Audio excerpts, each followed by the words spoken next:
and Denzel Washington and Keanu Reeves and Emma Thompson and all these insane people. And I was so young, I wasn't that scared. I'd be terrified now. And I think, you know, for me as well, like I said, one of my very early jobs was a director who's probably one of my favourites ever, was a director called John Schlesinger, who was just a genius and the most lovely man and became a very close friend. And for me also, the fact that I've got to work twice with Whit Stillman, who is one of the directors in the world who loves complicated women. I feel very lucky to have got to do two of those with him. Thank you. Дорогие друзья, пожалуйста. Ну, пока вы думаете... Давай. Здравствуйте, Кейт. Подождите, да, у нас еще там, видите, есть. Здравствуйте, Кейт. И у меня вопрос тоже по поводу режиссера. Это один из редких фильмов, где главный герой — это сильная женщина, и фильм снят тоже женщиной. И вот я знаю, что вопрос равенства полов вас тоже очень волнует, особенно по некоторым фотографиям. Как вам кажется, сейчас женщине легче пробиться в кино и получить признание такое же?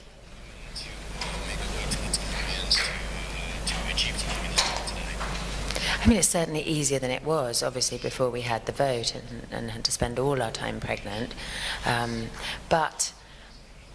Yeah, I think so. I think there is still, you know, a hangover of it being just a little bit imbalanced. And I think one of the things I feel really great about with this movie is that when we first started doing Underworld, there was, you know, some fear about doing this action movie with a female in the lead, and would people like it, would anyone go, and all that. And the fact that it's on its fifth incarnation and she's actually a much richer character than she was in the beginning, and you know, my daughter is 17 and she thinks it's completely normal now for there to be a strong female lead in an action movie in the box office, whether it's me or whether it's Jennifer Lawrence or who, you know, Shailene Woodley, whoever. That's much more common than it was when we first started doing Underworld. And to be a small part of moving that needle feels like a really great thing, something I'm proud of. I'm happy about that. Thank you. Пожалуйста. А наш уже постоянный гость. Да. Дам.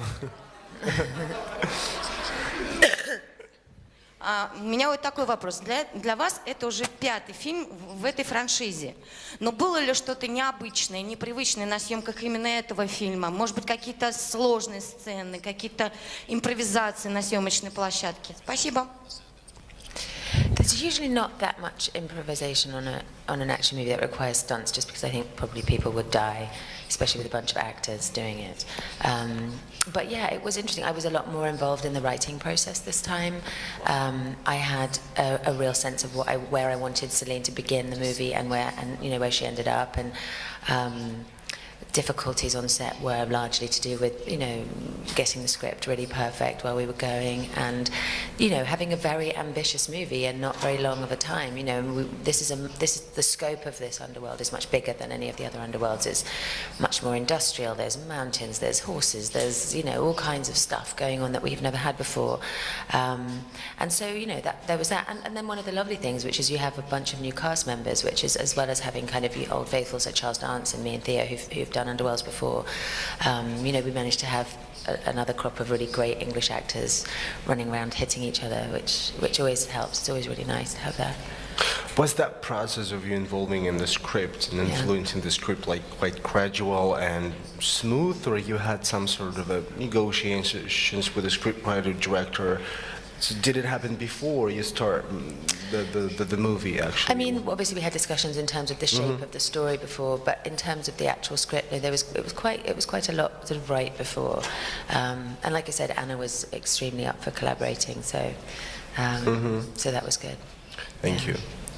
Дорогие друзья, пожалуйста. Здравствуйте, Кейт, Софья Золотая, Ростелеком, «Посторонним вход». Вы великолепно сегодня выглядите. И скажите, пожалуйста, есть ли у вас роли мечты, которую вы еще не сыграли? My dream role? I don't know, some kind of mix of like Arkadina and Betty Davis and I don't know, I'm a big fan of Noel Coward, so I would love to do a Noel Coward movie, and I don't think that will probably happen, but one of my favourite characters in Noel Coward is Private Lives. I like that kind of witty comedy, you know, that's kind of a period comedy, Big Surprise, Just a Love and Friendship, but I really love that. Пожалуйста. Добрый день, Екатерина Архипова, April Club News. Скажите, пожалуйста, одним из лейтмотивов фильма можно считать тему предательства. Вот могли бы вы в жизни оправдать чье-то предательство и приходилось ли вам сталкиваться с ним? No, personally, no. That's like my worst thing ever. So yes, I have encountered it at some point in my life, but it's sort of a point of religion to me to not do that if possible. If I've done it by accident, I hugely apologise. But I think in terms of kind of work and people stabbing each other in the back, and there are some actors who like try and mess up other actors. Apparently, I was on some panel the other day, and I've been lucky enough not to come across anyone like that. But apparently, they're everywhere. Yeah, everywhere.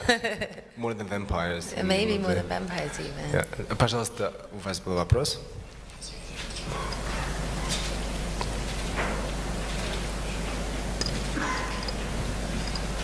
Еще один вопрос, Кейт. У меня вот музыкальное шоу на радио. Вы знаете, что вы родились в Великобритании. Ну, это мекка музыки, естественно. Вы на какой музыке воспитывались? И вообще, какая музыка вас интересует? И что последнее вам больше всего запомнилось? Ну, из музыкальных произведений, вот последних, там, рок, поп, что-нибудь такое. И какая ваша там любимая исполнительница, исполнитель? I was raised my mother was in a musical called Hair growing up, so I was raised on like Bob Dylan and the Beatles and John Lennon and Simon and Garfunkel and all that stuff. So fortunately I really like that stuff. So that's still stuff I listen to. I've got really wide-ranging musical tastes. I will happily listen to NWA as much as I'll listen to Cat Stevens. So I've always found this question quite difficult to answer in terms of what's my favourite. I'm currently obsessed with the Hamilton mixtape. I don't know if you've come across Hamilton, but I think it's a work of absolute genius, and this mixtape is amazing. It's not quite out yet, but most of it is. Пожалуйста. Можно вот здесь вопрос, да? Да, и потом тогда к вам передадим. Здравствуйте, Кейт. В этом году мы видели вас еще в прекраснейшем фильме «Любовь и дружба».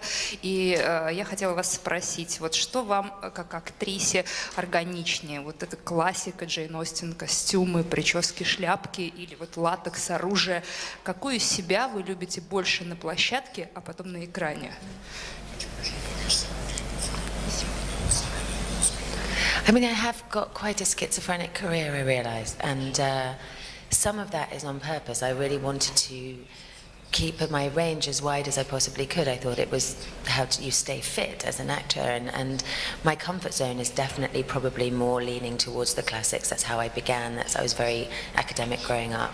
What I love about Love and Friendship in particular is that it's comedy. That's my absolutely number one favourite medium ever. And I haven't had a lot of opportunity to do that. I think possibly waving guns around has frightened people off, but you know, life is long, career is hopefully long, and I hope that I still get to do both. There is something, you know, extraordinary about the girl who never did PE, getting to watch herself jumping off buildings and running around. That's still kind of amazing to me and to my family, who will think it's hilarious. But I love the fact that I get to do both. I think I'm much more in myself in probably a slightly more literary thing, but I really enjoy this too. Дорогие друзья, и у нас есть время для последнего вопроса. Вот здесь, да, девушка хотела задать. Спасибо. Здравствуйте, Кейт. Дарья Воробьева, аналитический журнал «The Wall». У меня такой вопрос. В общем, первый фильм вышел 14 лет назад. Это уже 5-й фильм. И чем вы можете объяснить популярность вампирского оборотней тематики и конкретно другого мира? Спасибо. What's funny is when, I think when they were first pitching the very first Underworld, vampires and werewolves in the same movie was a completely original idea, and everybody was like, oh my god, amazing. And now every single movie or TV show has both vampires and werewolves in it. So I do feel that we are slightly the grandparents of that movement, which is kind of funny. I think people do like to see a woman in a role like this, and I think it's nice to have an action hero who has an incredibly like rich emotional life, which she does. And I think vampires look cool. I mean, I think in a shallow way, I think vampires can look cool. So that's probably it too. 100% agree with you. Спасибо вам большое за прекрасные вопросы. Kate, thank you so much. It was a pleasure for us. Thank you.